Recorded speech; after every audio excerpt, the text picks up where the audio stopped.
Assamese Bollywood news channel tole apnalok সকলোকে স্বাগতম জনাইছো আজি কথা পাতিব ওলাইছো আলু অৰ্জুনৰ পুষ্পা মুভিৰ ৰসক তথ্যৰ বিষয়ে অলপ কথা সকলোৱে জানে আলু অৰ্জুনৰ পুষ্পা মুভিখন সুপাৰহিট হৈছে সিনেমাখনৰ কাহিনী ৰাইজে পছন্দ কৰিছে আৰু গীত ৰাইজে বহুত ভাল পাইছে আলু অৰ্জুনৰ এক্টিং মানুহে ভাল পাইছে লগতে গানৰ ষ্টেপ আৰু আলু অৰ্জুনৰ ষ্টাইল সোশ্যাল মিডিয়াত সকলোতকৈ বেছি ভাইৰেল হৈছে আলু অৰ্জুনৰ হ্যান্ড মুভমেন্ট যি নিজৰ দাড়িত লগাই কৰে কিন্তু আপোনালোকক জনাই দিও যে এই হ্যান্ড মুভমেন্ট কপি কৰা হৈছে আলু অৰ্জুনে এই হ্যান্ড মুভমেন্টৰ এক বেলেগ কাহিনী কৈছে কিন্তু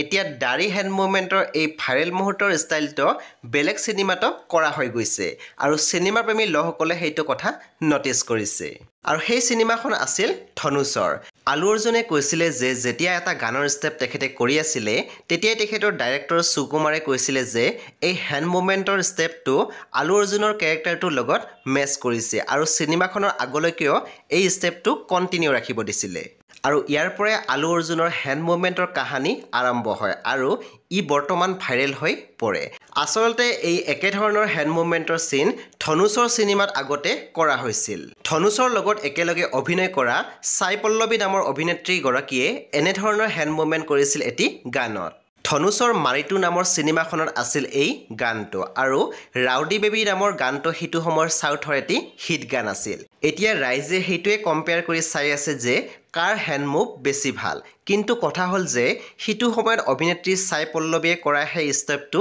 কোনেও নটিস কৰা নাছিল আৰু বৰ্তমান আলু অৰ্জুনে কৰা সেই ষ্টাইলটো খুবে ভাইৰেল হৈ পৰিছে